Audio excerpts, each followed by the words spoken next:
You're listening to Trademarks Made Easy.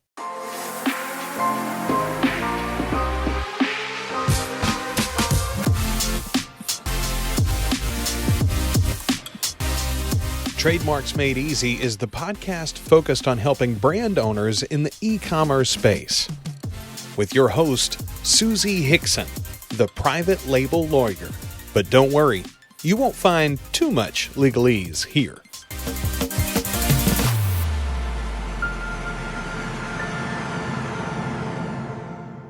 Well, hey there, and welcome back. I'm your host, Suzi Hixon, also known as the private label lawyer. So I'm super excited about this week's episode.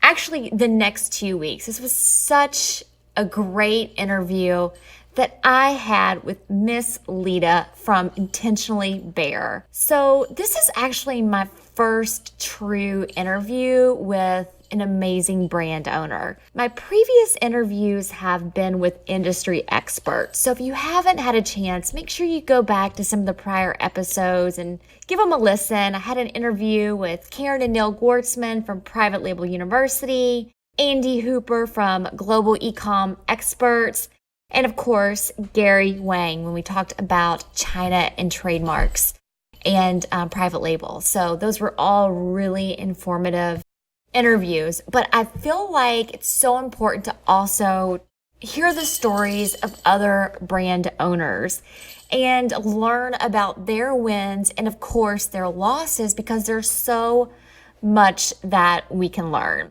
So Leta Deley manufactures 2 lines of natural supplements. One is for pets and the other is for their humans. So make sure you check out Leta at intentionallybare.com. Leta is just absolutely amazing. She loves to help others achieve optimal health. And she actually runs a keto support group where she's helped over 13,000 people get healthy the natural way. And one thing I love about Leta is that she really doesn't believe in compromising health for the sake of weight loss. And I talk about that. We actually talk about that together over the next couple of episodes. There's some really great content in part 1, and I hope you absolutely love it. And I'll see you on the other side of part 1 of my interview with Leta. Today, I have the fabulous Leta Deley. I'm so excited to have you here today, Leta. Let me tell everyone a little bit about Leta.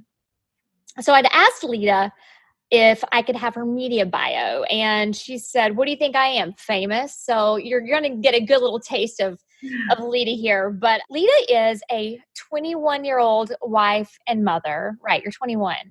Yeah, I'm 21. I am too, forever 21, blogger and entrepreneur. She manufactures 2 lines of natural supplements, and one's for pets and one is for keto lovers. She was inspired to create lines of supplements that make a difference in humans and animals. And I'm a big, big animal lover. For her keto line, she's absolutely crazy about keto, which is really cool. And she believes that keto can be done in a really healthy way. She loves to help others achieve optimal health naturally.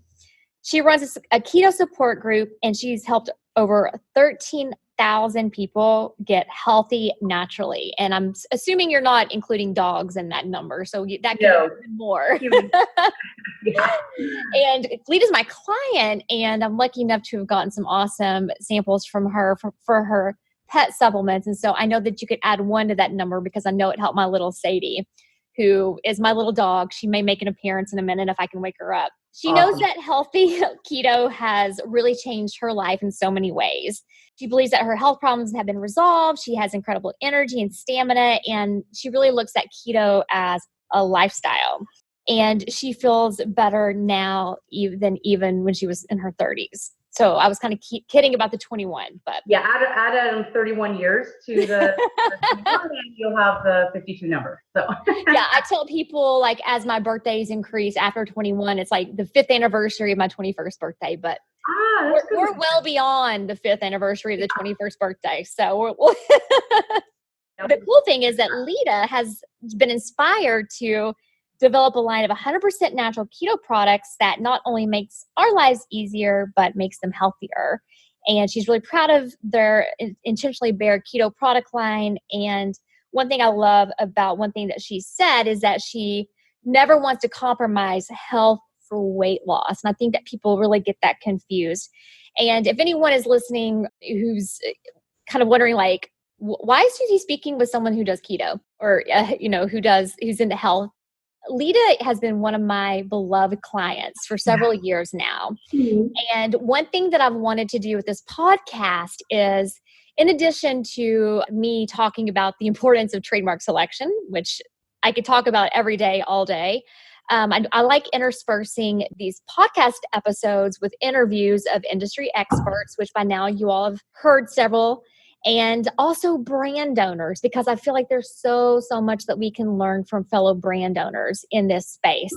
Part of that is because, we love to learn people's stories and they really stick with us. And we like to hear people's mistakes, because learning about reasons people made mistakes can help us improve in the future. And so all of this is about constant improvement, constant learning, and, of course, taking those mistakes and trying to figure out how we can do better. And so, Leta, I want to thank you so much for being here today and being so willing to be open and transparent about your journey with your brand, your product line, and, some of the mistakes and successes that you've had over the years. Because if you didn't have the successes, obviously you wouldn't be here. But of course, there are mistakes that have been made. So tell me a little bit about yourself and how you got into supplements in particular. Well, thank you so much for having me on. Of course, we've known each other for years now, and so this is exciting. It's like, oh, I'm on a podcast. So how I got started, well, I actually started with the pet line first. I'll just quickly talk about that. When our dog was paralyzed, and I had to really revive him back to health. And so back then, there really wasn't a lot offered for dogs as far as supplements. So I had to basically compound my own. And that's what I was doing. I was going to health food store. I'm really into natural health. I always have been. So I was compounding my own mixtures for him. He's made full recovery. He's just perfect now. So that's all great. So I was already doing that. And then I myself have always struggled with my weight. I've always had health issues, even though I was very, very healthy and into natural things. So when I started keto myself, when I researched it and thought, wow, this keto sounds really great, and I started doing it, it literally changed my life. I mean, I can't even, hardly explain, but it's like a 360. So when it did so well for me, I decided, hey, I really need to offer products that are 100% natural, because like anything, you can do junky diets. You can do junky keto. There's a lot of products out there that are not health first. And so it was hard for me to find the right product. So I decided to manufacture them myself. And so it's just been really a love for me, because it's helping people to get healthy, and then also selling my own product line, which is really fun. I absolutely love that too. So it's just kind of a perfect match. It's a win-win. Yeah, I really feel win-win. like, there's a lot of different perspectives on this in the private label world. Some people say, go for what makes money, right? Like, don't worry about anything else. Like, do you want to make money or not? Like, go for products that make money. My experience has been the people that have the most success in private label and e-commerce are those who saw a need, and maybe for themselves or for others, and they worked to fill that need, right? And that's exactly what you've done. You knew that you had this need to get healthier, and instead of, you can do the research and look around, but you know what? If you don't see it, you're an entrepreneur. You go create it yourself. Yes, exactly. I totally agree.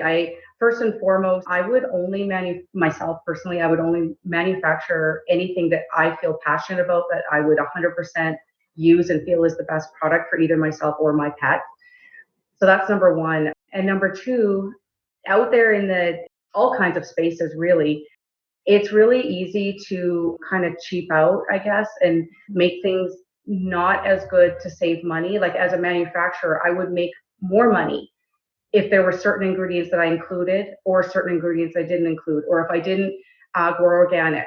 if I didn't do non-GMO, if I didn't do grass-fed, pasture-raised, like if I didn't do those things, I would make more money. And to be honest, a lot of people may not know the difference. There's a lot of people out there that don't pay attention to that. It makes a difference to me.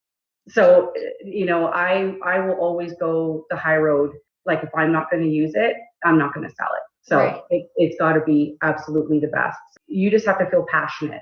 Whatever it is that you're wanting to sell, or you have to feel passionate about it, because I think going for the easy or whatever sells, I guess is what you said, I think that'll wane pretty quickly.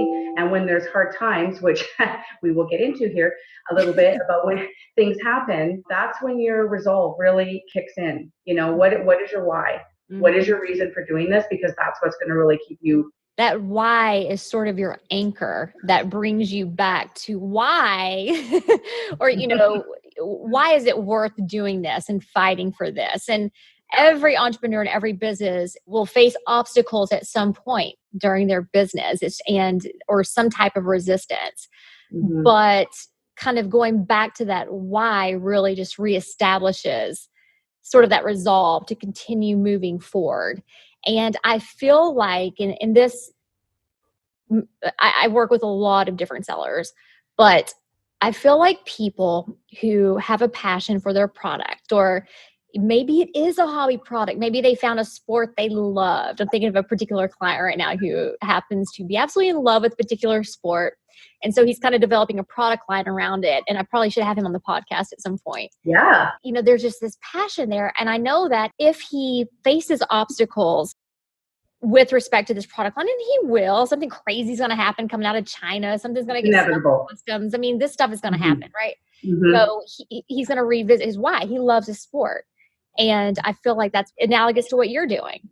Yes. And I've seen, as I'm sure you have too, Suzi, in what you do, so many sellers. I mean, I am in so many different groups, and I've taken so many courses, and I'm part of different, groups where we all come together and talk about things and stuff. And so many people that have left the industry because they never did have that real passion for what they did. And so as soon as a few things happen and the cracks start coming, it's sort of like, oh, I don't even want to do this anymore. Like there's no inner drive because they didn't, they don't have that passion for what they do. And it's inevitable that something is going to happen. I don't think it's a matter of if it's going to happen, it's when it's going to happen. And so if you have that passion for what you do, it will always be your driving force, I think. It'll help you through. Now, could you imagine if you were like selling just like garlic presses or fidget spinners and you encountered some of the obstacles that you have? Oh yeah. That would have been game over. You're like, I don't care about these garlic presses that much. Right. So let's talk a little bit about that. Let's get into that just a little bit. Your biggest hurdle to date, Leta, and this is something that I've kind of been the hand holder a little bit in some ways. I didn't necessarily help you in the nuts and bolts on resolving the matter, but I've seen what has been going on from, I guess, a 10,000 foot perspective. So let's talk a little bit about the intentionally bare transition and evolution. Yes. Well, so how it all first started, of course, is because I have an amazing trademark lawyer named Suzi. So, there was a different brand name. And so we put that in there and it looked great. On paper, everything looked really, really good and safe and stuff. But of course, there's no guarantees. There's absolutely no guarantees out there if anyone's going to have a problem with your trademark. I guess in a perfect world, the person would put in for their trademark and they would literally just sit on their hands until it's gone through. But like, who does that, right? So it's like you're waiting for it to come through and you go ahead and you do your labels and you have your products. And I'm building my brand like crazy and I've been blogging for, quite a long time, way before I even had products out. And my support group was also before I even had products out. I felt it was very important to give before I would take. So I really wanted to give my knowledge and my help and my support to people before I actually sold anything. And so anyways, that was all going on and everything's great and and then, we got into the 30-day opposition period. Another company had an issue with the name. And so it was really difficult because the decisions that you have to make that are hard, they're really, really hard. And you're not And especially I've never been in that position before. So I wasn't really sure, how to do it, but you really, really helped me. So I just want to thank you for that, because you really guided me as to I didn't even understand exactly what was happening. So you laid it all out. So I knew exactly what was happening. And then when I decided that I wanted to fight it, then you passed me over to a litigation lawyer, because that's what happens at that point, is you have to go into a different direction. But you always stayed in contact. You always asked me how things were going, and I asked for your advice, and we talked through the whole process. So that was really good. But that's the essentially that is what has happened to me. So it's like you're in the middle of really getting a foothold out there in the market, and people are really getting to know who you are, your voice, who you are as a person, but also your brand. And then right when you're in smack middle of it, all of a sudden you realize I may not be able to keep that brand name. And so I was trying to still grow, but in the back of my mind, how much do I really want to push this? Because I'm not really sure what's going to happen until we get to the point of hashing this out. And it's anything legal always takes forever. Yeah. I don't know how you have the patience for it. I mean, it's not like you just snap your fingers and in a week you resolve something. I mean, it's months and months. And what was it, like 8 months? 8 months probably. Yeah. When you were kind of in a state of limbo with or like purgatory. Exactly. Because it's hard to make decisions going forward when you have this outstanding legal issue. And I think that one kind of piece of guidance I can give that would be applicable to anyone here, just keeping in mind that there's never a slam dunk with a trademark, right? Like, and you can be using a trademark for 5 years. You can have a registration for a trademark and get a cancellation proceeding against you. And so I tell people, when you start the branding process, when you select a trademark and you do your clearance searches before you file and before you start using it, still never 100% guarantee. There could be marks that don't come up in a clearance search. There could be improper guidance. There could be things that an attorney's not thinking about. I mean, there's a lot of variables that go into a clearance search and an opinion. So you do the best you can with the information that you have at that time. And I tell people, kind of getting to the point of my guidance, is that really, slowly ramp up the dollars that you spend on marketing. As you become more confident in your branding, which can only happen over time, you get through the examining attorney's review, you get through that 30-day opposition period, you get the trademark registered, you take the proper steps to maintain the registration, you continue to spend money in marketing and advertising, you get a bigger foothold in the marketplace or a bigger presence. That's when you can continue to spend and increase those ad dollars. Of course, it's a weird catch-22 with the USPTO. You have to actually be using the mark. And isn't that the weird thing, right? It is. You have to be using the mark before the USPTO will officially grant the registration. Exactly. But going back to, I'm sorry. Going back to what you were saying about having a passion for what you're doing and, having vested interest. And I think that's where, at first I was like, devastated, of course. I mean, who's not going to be? I realized going through this that, it's a name. All the work that I had done with my blogging, with my support, with helping people, that was what was important. So changing a name has actually been relatively smooth. People are realizing, because I've explained it to them and all the social media and my group and, everywhere that it counts, everybody knows. And really at the end of the day, it's just a name. A name doesn't necessarily mean the success of your brand, I guess is what I'm saying, is like, it's you that you put into it. So if you're forced into a situation where you have to change it, it's not as devastating as you think. At the time it is, trust me, I really did think it seemed devastating at the time, right? No, it certainly did. Yeah, it certainly did. But I mean, I feel like obviously I know that there's a huge importance to that brand name. Now, with that said, I like to look at these matters in a reasonable perspective, and I like clients to keep in mind that if they have to go through a brand name change throughout the life of their, at some point, and the hope is that it happens sooner rather than later. And always keep in mind that you're going to have more customers in the future than you do now. hopefully you're going to be around a lot longer into the future than you have been in the past. So therefore, you shouldn't take such a negative approach to having to do a brand name change. And this is kind of something that, we were talking about before we even hopped on the podcast, is I think the importance of putting your resources towards positive, right? Instead of fighting for something negative. 100%. I agree. Take the experience and the obstacle and think about how can you flip this around and make this a positive experience. Yes. Put your time and your money and energy towards positive change for your business.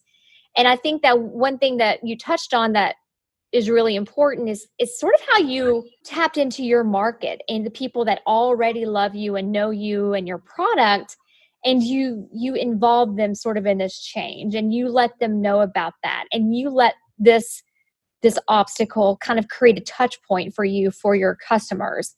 And I think that's a great idea. Now, did you actually get your customer base involved at all in the actual name change? I had thought about it, but I decided against it because I don't know. They would probably have wanted the word keto to be part of it. And I had decided as a business decision that I was not going to do that because my long-term goal is it's a lifestyle brand. So I didn't want to peg it specifically for that. So I know that they would have been disappointed if that had happened. And but anyways, I did include them in a lot once we had made our decision of what we were going to do for our next name and stuff. And actually, I will just go back to is that it was your suggestion back in, when we were first opposed. And we had discussed about, we're not sure how this is going to go and everything. And we discussed the idea of why don't we put in for a couple more trademarks, just get them in, just put them in there and just see. And at the time, I thought it was a good idea, but I thought, okay, like you spend this money putting this in and, I'm going to win. I mean, this, that's kind of how you think at the time. Well, you got to be positive, right? You got to be positive, yeah. But, it was the best advice ever, honestly, because once all this was over, and obviously I didn't win, but one of the names, in fact, out of the two, my absolute favorite one that I really wanted, we got back from mediation and everything, and it was only a couple of weeks, and it was already through the 30-day opposition period, and it was just like, wow, what a relief that was, just to have that part over, because I feel that's the biggest hurdle. Like you said, other things can happen down the road, but I think this is the biggest one that any business has to face, is getting through that 30 days. So that was a huge relief, and that was great advice on your part. So I'm very thankful for that. But yes, I did include my group is the main audience that I talk to. We all help each other. It's a really good support. And so I did a little video and explained to them what happened, and it has been nothing but love and support. I didn't really go into all the details of it. Got to keep it pretty general or whatever, but they were totally supportive. So I think as long as you're telling your audience, whatever audience that you have, if you explain to them what's happened. And you know what else someone mentioned to me that I never even think about it, but when it comes to logos and things like that, they're like, do you know how many big companies out there change all the time? They may not necessarily change their name, but like their logo look is completely different. And a lot of people, totally, they're like, okay, most people, when they see a brand, they go for what the logo looks like a lot of times. And these big, gigantic companies have changed their look completely, and somehow they survived. So, it's not that big of a deal, I think, if you educate your audience and let them know what's happening and they're part of it. Yeah, I think that's a huge part of it, is when you are having to go through that transition or that evolution with your trademark, if it is a design logo, to proactively educate your audience. It is so important to educate, because so they can follow kind of along with that transition. So, but yeah, it's not unusual at all for brands or for companies to evolve their logos over time. Like, look, you could do a quick Google search for the evolution of the Apple logo. Like, they look totally different now. So true. And Starbucks, huge companies. Change completely. It's not unusual. And one thing I want to mention that you just talked about, and I think that this is why we need to be careful about the extent that we involve our audience or our fans or our tribes into the trademark process or the transition process, is because sometimes they don't fully understand your brand vision. And with respect to you not including the term keto, I think was a very smart move. And something I harp on a lot to people is being very careful with descriptive terms that you put within your trademark, because that could be a little clunky Yes. if you start, rolling out different, or if if you start going in a slightly different direction, or if you do roll out additional goods or services related to that trademark, you're going to have to think, well, does that current trademark make sense from the marketing perspective for these particular goods? So I think it's wise to have not included that descriptive element keto in the trademark. Yeah, thank you. I think so too. And it's funny too, because I mean, I always had a vision for the company, for sure I did. But after going through this and then really, really focusing on what is it that you really want? Like, what is it that you really see? And it really helped me to get clear. And when I really, really thought about it, it just really solidified the fact that I did want it to be a lifestyle brand. There's so many other things that are so healthy and good for us that can branch out into. And through this process, it's actually just opened up my thinking in a different way. I'm not saying it wouldn't have happened with what I had before, but I think I was leaning a little bit too much on the name. It was cheeky, I'll just say, and it was great. I mean, don't get me wrong, it was an awesome name. It was great. And everyone that heard it said, oh, that name's so great. But you kind of sometimes rely a little bit too much on that and not on the real reason why you're doing what you're doing.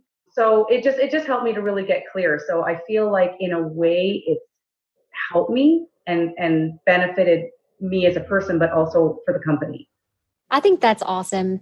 One thing, I love your trademark. I love the one that you had before. I love the one that you have now. And, the one now is intentionally bare. And I've talked to you a little bit in the past about, let's think about intentionally. I love that, because you're proceeding with life or your weight loss journey or your goals to improve your overall health, Yes. well-being, by being intentional. And I love that. So can you speak a little bit, Leta, about like how you came up with intentionally? I know how you came up with intentionally bare, but just that whole concept. Sure. I'd love to know Sure. that. Well, way back, because that was part of the old brand too, was intentionally. I've just always, that word has always been in my life and it's always in the back of my mind. I really do try to live my life with intention. I live my life with purpose. I have set things that I do every day to visualize and help create the life that I'm wanting. I live my life very healthy, and I know what I put in my body makes a huge difference on in my health. So that word I just always loved it. I wasn't, I was sort of playing around with different ways of saying it, but intentionally is just what ended up, being the word. And in doing this brand name change, like I said, in the old one, I was leaning too much on the second word. And now that I've changed, it's way more about intentionally. And that really was what I wanted to begin with. But I guess because the other name was so catchy, intentionally got kind of lost, actually. Mm-hmm. But now in this one, with intentionally bare, it really just says everything I've always wanted to say. Like you're living your life with intention to be as healthy as possible, with as bare as possible, not more colors, flavorings, or ingredients of any kind. And, whether that morphs itself into other categories, it will always that will always be the mission. So it really says that. And now, like in the marketing, our whole marketing has changed. Instead of focusing on that other word, now the focus is on intentionally. And I like it so much better. It's really authentic. Yeah, I'm really happy with it. I love it. And that makes me so happy that you kind of made that transition and that you've gotten to this point of acceptance. I know that there was a lot of resistance there with that initial transition and having to go through that. But it seems like you are to a point of acceptance and you're at peace with it. And that maybe you are going a step further in that you are excited about this. Yes, I do feel that. I would like Definitely. to know a little bit about how you've changed your marketing. You said that you all are going to be focusing more on the element intentionally. Yes, definitely. So I've got a really amazing team now. It used to be kind of like, mom and pop, how it usually starts off, right? But Well, now, yeah, when you first start off, for sure. yeah, it was like me by myself and then me and my husband. And then, and now we've got this awesome team. And we all were, just brainstorming and talking. And we all felt so strongly that intentionally really needs to be the forefront of everything that we talk about in all social media platforms, in the group, on the products and everything like that. Basically helping people to, instead of just sort of living our lives with whatever comes along, why not decide how you want it to be? Mm-hmm. And why don't we just intentionally decide that this is how we're going to live our lives? So whether it's losing weight, getting healthy, or just creating the different things in your life that you want to be there, do it on purpose. Mm-hmm. Right? So that's definitely in everything that we're talking about now. See, I love that. And you pointed out a minute ago something that didn't initially register with me, because in my head, the element bear kind of had a different meaning, but it's almost like it has two meanings, right? And bear, I didn't even really think about it meaning that the products themselves are more whole, right? Like the food products and supplements that you want people to, to research and become more aware of they don't have a bunch of fillers and things like that. They're more, Exactly. yeah. So I think that is so cool that you've kind of taken that word bear and it almost has like this, it's almost like a double entendre. Not quite, but. Yeah, sometimes it's what's not in it, which is just as important as what is in it. Right. There's some really crappy things out there that are in products that people really just don't have any idea. They just see this word and they don't really know what it is. And then they're having that every day and it's just not good for us. So it's keeping it as fair as humanly possible, and keeping it pure. So yeah, so there'll be definitely more marketing around that. I said the pizza I had last night was not very bear. Oh dear. Well, I fell off the wagon. You would have been really disappointed. Well, we all have, I will come right out and say I am not perfect in any stretch of the imagination, and we all have our times of going off, and that's the other benefit of our support group is just there's no judgment. There's no judgment whatsoever, and I think a lot of us have been on really bad, crappy, horrible diets that they weren't good for us for one thing, and then they were also super restrictive, and then as soon as you weren't doing it, then you felt guilty, and then you got that whole mental thing happening. So it's like the whole thing. So if you aren't perfect, that's fine, but what are you going to do about it tomorrow? So is it going to be like, oh, I blew it, I'm not going to do it for 6 months? Or are you going to say, okay, did it, okay, back on today, and let's just start fresh or whatever? And I think that's a much better attitude to have, because no one's perfect. Yeah, other than beating yourself up. Like you just wake up the next day, you wake up with intention. Exactly. Yeah. Exactly. That's right. One thing I think that you do that other people need to do as brand owners is create a community or a tribe. I don't think that concept necessarily applies to every business, right? Like, okay, if you are selling fidget spinners, right? Like you don't necessarily have like your fidget spinner tribe, although there might be one out there. There could be. People who love fidget spinners, right? They're hobbies for everything. But you have kind of built up this support group, right? And it's all around the brand.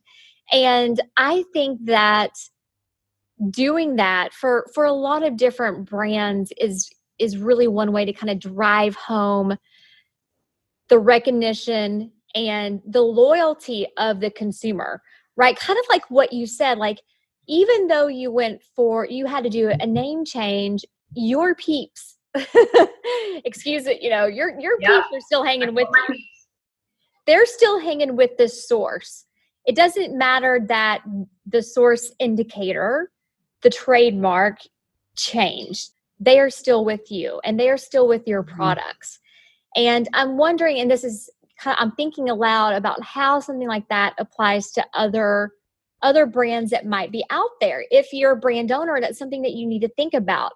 And I'm going to give kind of a weird example because it's at top of mind. My significant other is really into fishing right now. Like, I don't even know where the heck this has come from, right? He's always been an outdoorsman, but he's never really gotten into the fishing thing until of late, right? So now he has all these lures, and I mean, it's crazy. And he's like working on different like little fly fishing jigs. I don't know what all this is.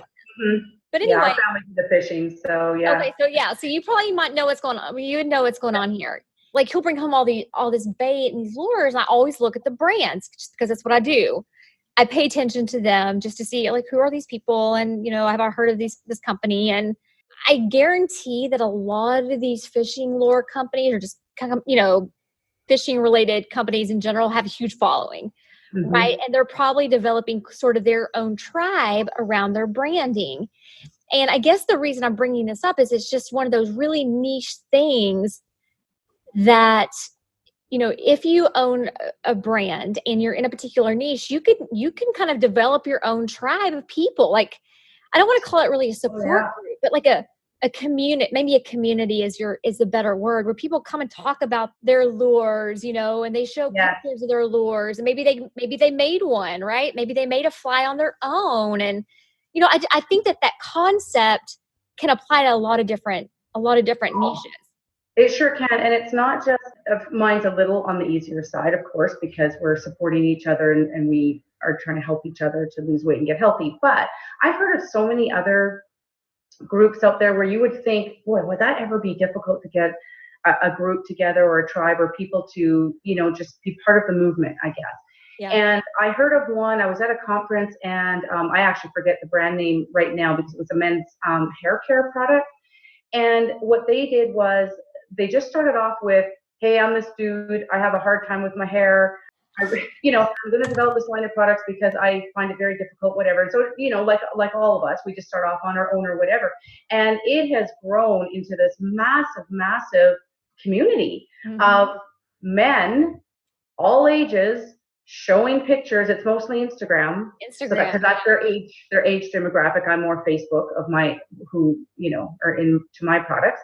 But they do Instagram mostly, and they're showing pictures. This is my hair. This is why I did this. Oh, I colored it this way, and I did, so all those kind of things. And the people that are part of that have really come together to really support this company. And so when the company says, hey, we're thinking of doing this thing, what do you guys think? They're getting their opinions, and they want their opinions. Yeah. And then they use that information to decide what new products they're going to do. And then, of course, when they come up with the products, they have the support. So I really think it could be done for pretty much anything. It's really how you're going to go about doing it and knowing where are your people hanging out. Because some of my people hang out on Instagram, but I'm going to tell you the majority of my people hang out on Facebook. And so I know that. And that's where we hang out. So I guess just knowing that is where you're going to want to, have your group. I think that's a really important point, Leta. I'm glad that you brought that up. One thing that when I work with people on brand name selection, I kind of take a step back and say, who are your people, right? Like, and I kind of hate using this because I've seen it used so many times, but your ideal customer avatar. Right. No, 100%. Yeah. Who are these people and where do they hang out? You need to know this. Like, this is super important. And I think that this is really a great juxtaposition as an example that that your peeps in your age demographic, which is 21, right? Yeah. Plus a few. And mine too. I'm kind of in I'm in a weird stage where some of my peeps might kind of hang out on Instagram, but a lot of my peeps are probably more on Facebook, but it's a weird. Yeah, you could be a half and half or, I think it's really important, though, for people to know where your audience is hanging out, because you don't want to be putting a lot of effort, time, money, energy into social media postings and hanging out and things like that on platforms where your people aren't, right? Like if your peeps Yes. are not on Instagram, Leta, you know this. You know they're on Facebook. Yeah. That's where you go hang out. That's where you go do your lives. That's where you go talk to people. That's where you all go have your coffee. Your, Right. your coffee Yeah. with Leta. And this hair care company that you mentioned, they probably know that their customer, what, millennials?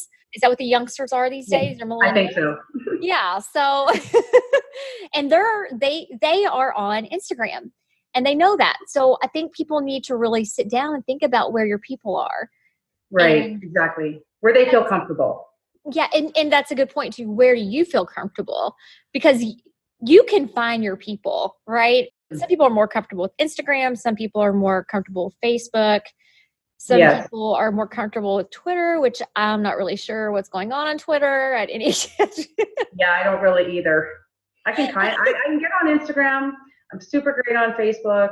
Twitter, I can see it, but I don't really get it. There's a lot going on, like a lot of postings. I mean, I have a Twitter page, but and I follow people on Twitter, but I feel like there's a lot of speaking, but no listening. Yes, exactly. I don't know.